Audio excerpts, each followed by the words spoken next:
നമസ്തേ പ്രിയമുള്ള പ്രേക്ഷകരെ, നാം ഇവിടെ ചർച്ച ചെയ്യുന്നു ശ്രീ വേദവ്യാസനാൽ വിരചിതമായ ഭഗവത്ഗീതയിലെ ജ്ഞാനകർമ്മ സന്യാസ യോഗം എന്ന 4-ാമത്തെ അധ്യായത്തിലെ 24-ാമത്തെ ശ്ലോകം. പ്രിയമുള്ള പ്രേക്ഷകർ, ശ്ലോകം ശ്രദ്ധിക്കുക.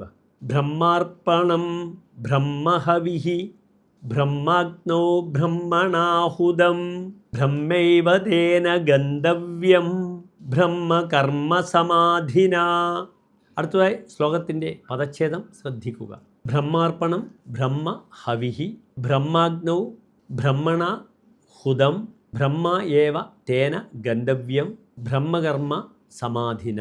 ഇനി ശ്ലോകത്തിൻ്റെ അന്വയം ശ്രദ്ധിക്കുക.